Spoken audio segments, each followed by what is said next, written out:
Welcome back to my channel. இன்னைக்கு வந்துட்டு காடை தொக்கு எப்படி செய்யலாங்கிறத பார்க்க போகிறோம். இன்னைக்கு நான் சமைக்க போகிறதுல என் ஹஸ்பண்ட் தான் சமைக்க போகிறாங்க. வாங்க அதை எப்படி செய்யலாங்கிறத பார்க்கலாம். அங்கே பாருங்க, இப்போ வந்து நம்ம ஃபர்ஸ்ட் டைம் தான் நான் சமையல் இவங்க கூட சேர்ந்து பண்ணுறேன். பட் நான் நல்லா சமைப்பேன், எனக்கு தனியாக செஞ்சு சாப்பிட்டுப்பேன். இவங்க செஞ்சது கிடையாது, இவங்க சேனலுக்கு கேட்டாங்கிறதுக்காக பண்ணுறேன். இப்போ வந்து நான் நல்லெண்ணெய் ஊற்றிருக்கேன். அதுக்கப்புறம் வந்து பார்த்தீங்கன்னா கொஞ்சோண்டு ஜீரகம், சோம்பு ரெண்டு தான் விஷயத்தை போட்டிருக்கேன். இப்போ அடுத்தடுத்த விஷயம்லாம் என்னென்ன ஆட் பண்ண போகிறேன் அப்படிங்கிறது இந்த பக்கத்தில் பார்த்துக்கோங்க. அப்படியே லைட்டாக இங்கே ஒரே ஒரு பச்சை மிளகாய் நான் வச்சுருக்கிறேன். கொஞ்சோண்டு கருவேப்பிலை எடுத்து கொஞ்சம் கிள்ளி வச்சுருக்கிறேன். கொத்தமல்லி தழை கடைசியாக போகிறதா கட் பண்ணி வச்சுருக்கேன். ஒரு 3 ஆனியன் வச்சுருக்கிறேன். இங்கே ஒரு 2 டொமேட்டோ வச்சுருக்கேன். அது இல்லாமல் 2 டொமேட்டோ வந்து ஜூஸ் பண்ணி வச்சுருக்கிறேன்.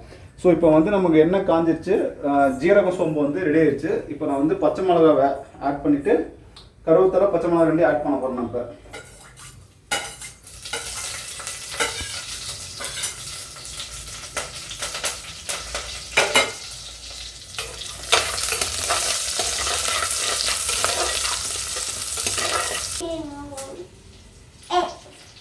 ஸோ நமக்கு இப்போ கருவேப்பிலை வந்து பச்சை மிளகாவும் கொஞ்சம் வதங்கிடுச்சு. நான் கட் பண்ணியிருக்கிற ஆனியன் வந்து நான் யூஸ் பண்ணுறேன். நம்ம சமையல்லாம் வந்து பார்த்தீங்கன்னா பேச்சுலர் சமையல் மாதிரி. நான் சென்னைக்கு வந்த புதுசில் பேச்சுலராக இருந்தப்போ நல்லா சமைப்பேன். என் ரூம் பக்கம் நல்லா சாப்பிடுவானுங்க. அதே அப்படியே கண்டினியூ பண்ணிட்டு இருக்கிறேன். இன்னமும் எனக்கு உண்டான நான்வெஜ் வந்து நான் எப்பவுமே நான் தான் செஞ்சுட்டேன்.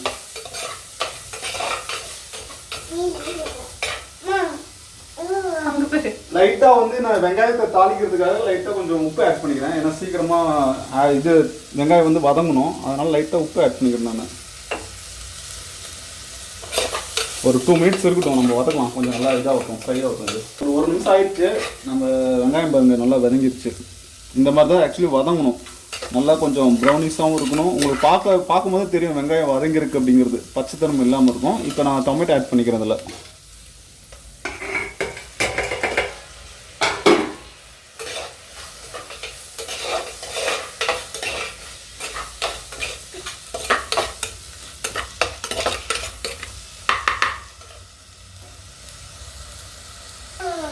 ஸோ தக்காளி கொஞ்சம் ஆஃப் இதாக வதங்கிடுச்சு. நான் இப்போ வந்து இதுக்கு தேவையான இன்க்ரீடியன்ஸ் எல்லாம் வந்து நான் ஆட் பண்ணிக்கிறேன். இஞ்சி பூண்டு பேஸ்ட் வந்து 2 ஸ்பூன் போட்டுக்கிறேன் நான். இது அப்படியே கண்டினியூஸாக பாருங்கள். அதுக்கப்புறம் வந்து ஒரு 1/2 டீஸ்பூன் வந்து காஞ்ச மிளகாத்தூள். அதுக்கப்புறம் 1 டீஸ்பூன் வந்து பார்த்திங்கன்னா மல்லித்தூள். இது நாங்கள் வீட்டிலே அரைக்கிற வந்து குழம்பு மிளகாய் தூள். இது வந்து பார்த்திங்கன்னா ஒரு 3 டீஸ்பூன் போட்டுக்கலாம்.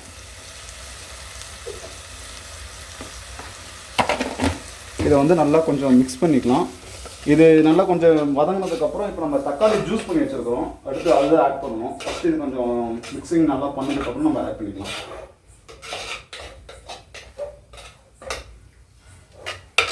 ஸோ இது கொஞ்சம் நல்லா மிக்ஸ் ஆகிடுச்சு. இப்போ நம்ம இதே சமயத்தில் தக்காளி ஜூஸ் ஆட் பண்ணிட்டு மிக்ஸ் பண்ணிக்கலாம். இது 2 தக்காளியை வந்து நான் மிக்ஸி சின்ன ஜாரில் தான் போட்டு ஆல்ரெடி கிரைண்ட் பண்ணி வச்சுட்டேன். ஸோ அது இன்னும் கொஞ்சம் கிரேவினஸ் கொடுக்கும், அதுக்காக தான் நான் பண்ணி வச்சுருக்கிறேன்.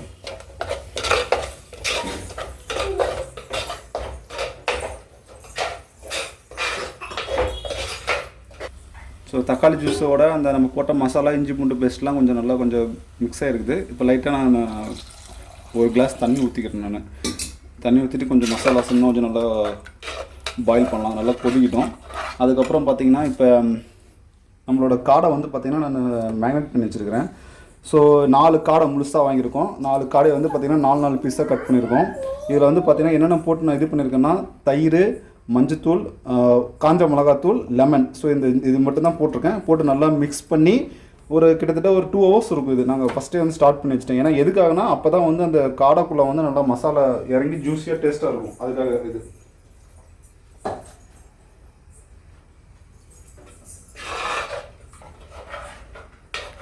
மாமா, நீங்கள் சமைச்சதுலேயே உங்களுக்கு ரொம்ப பிடிச்ச டிஷ் எது சொல்லுங்கள்? நான்வெஜ்ஜில் எல்லாமே பிடிக்கும். மீன் குழம்பு என்னோடய ஃபேவரட், எப்பயுமே மீன் குழம்பு தான். அதுக்கப்புறம் நான்வெஜ்ஜில் மற்ற தொக்கு எல்லாமே சாப்பிடுவேன். மீன் குழம்பு ரொம்ப எனக்கு பிடிச்சது. நான் செஞ்சால் எல்லாத்துக்கும் பிடிக்கும். அது எல்லாத்துக்கும் தெரியும் சாப்பிட்றவங்களுக்கு. அதே மாதிரி நான் பேச்சுலராக இருக்கும்போது நாங்கள் வைக்கிறதெல்லாம் எப்படி வைப்போம், இதெல்லாம் வந்து சின்ன சைஸு. நாங்கள் பேச்சுலராக இருக்கும்போது தான் இவ்வளோ பெரிய குண்டாக இருக்கும். நீங்கள் சுடுதண்ணி வைக்கிற அந்த பெரிய குண்டாவில் வந்து நாங்கள் குழம்பு வைப்போம். கிட்டத்தட்ட 12-13 பசங்க இருப்போம். ஒரே டைம் தான் வச்சா, ஒரு டைம் சாப்பாடு வச்சு சாப்பிட்ருவோம். கிட்டத்தட்ட ஒரு 4 kg ரைஸ் வந்து வடிப்போம். வடிச்சோம்னா மத்தியானத்துக்கும் நைட்டுக்கும் சேர்த்து சமைச்சு குழம்பு ஃபுல்லாக காலி ஆகும். அப்புறம் பற்றி சேர்த்து செய்வோம். அவ்வளோ டேஸ்ட்டாக சமைப்பீங்களாங்க? டேஸ்ட்டாக சமைக்கிறதோட கிட்டத்தட்ட மீன் பார்த்தீங்கன்னா நிறைய சமைப்போம். எல்லாமே குவாலிட்டி அதிகமாக இருக்கும். நீங்கள் கல்யாணத்துக்கு போய் சமைக்கிற மாதிரி நாங்கள் உட்காந்து சமைச்சிட்டு இருப்போம். வீட்டில் ரூமில் இருக்கும் போதெல்லாம் 4 கிலோ 5 கிலோ மீன் வாங்கி குழம்புல போடுவோம். எல்லாரும் ஹெல்ப் பண்ணுவாங்களா?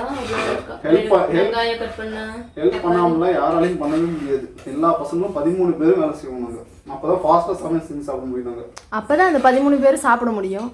ஒரே ஆள் சமைச்சு ஒரே ஆள் எப்போ சமைச்சு முடிக்கிறது? ஓகே, அப்படியே இங்கே வந்துருங்க. நம்மளோட கிரேவி கொஞ்சம் தெரியுது பாருங்கள். ஸோ இப்போ வந்து நமக்கு கிரேவி நல்லா அந்த மசாலாலாம் வந்து பார்த்திங்கன்னா கொஞ்சம் மசாலா வாசல் இல்லாமல் போயிடுச்சு. இப்போ மேக்னேட் பண்ணி வச்சுருக்கக்கூடிய அந்த காடையை வந்து ஒவ்வொரு பீஸாக நான் உள்ளே ஆட் பண்ணுறேன். ஆட் பண்ணிவிட்டு நம்ம கொஞ்சம் நேரம் மூடி வச்சிடலாம், ஒரு 5 to 10 minutes.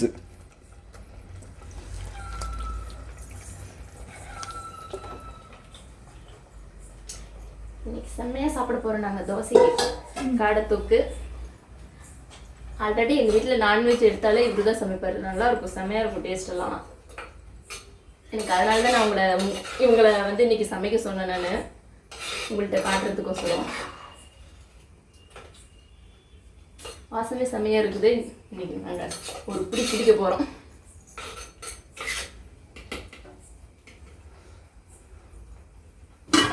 ஸோ நாம் இப்போ வந்து ஒரு 10 minutes மூடி வச்சுக்கலாம். ஒரு 10 minutes ஆகட்டும். அதுக்கப்புறம் வந்து நம்ம இது பண்ணிக்கலாம். நம்ம குழம்பு பாருங்கள் பயங்கரமாக கொதிக்க ஆரம்பிச்சிச்சு. பட் இன்னும் நல்லா கொதிக்கணும், இன்னும் கொஞ்சம் வேகணும். இன்னும் அந்த காடை வந்து கொஞ்சம் வேகாத தெரியுது எனக்கு. இன்னும் ஒரு 10 minutes இருக்கட்டும். நம்ம இன்னும் 10 minutes கழிச்சு மறுபடியும் ஃபைனலாக வீடியோ பார்த்தலாம்.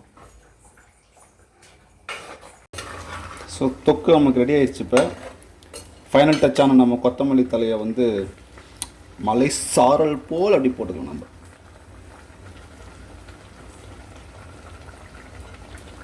ஸோ நான் ஆஃப் பண்ணிட்டேன்.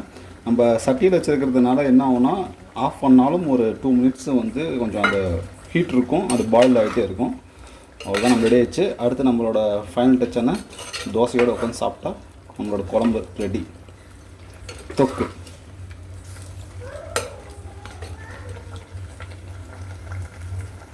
நம்ம காடத்தொக்கு ரெடி.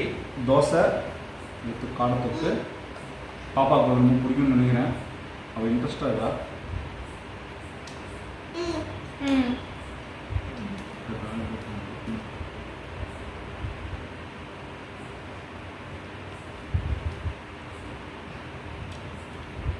நான் சொல்லக்கூடாது எப்படி இருக்குன்னு அவள் தான் சொல்லணும். சூப்பராக இருக்குது, ரொம்ப சூப்பராக இருக்குது. தோசைக்கெலாம் செம்ம டேஸ்ட்டாக இருக்குது. ஓகே, வேறு லெவல். நல்லா வந்துருக்குது. இதே மாதிரி ட்ரை பண்ணி பாருங்கள். நெக்ஸ்ட் டைம் இதே மாதிரி ஒரு டிஷ் முடிஞ்சால் செய்கிறேன் உங்கள் சேனலுக்காக. Tata, by. பாய்.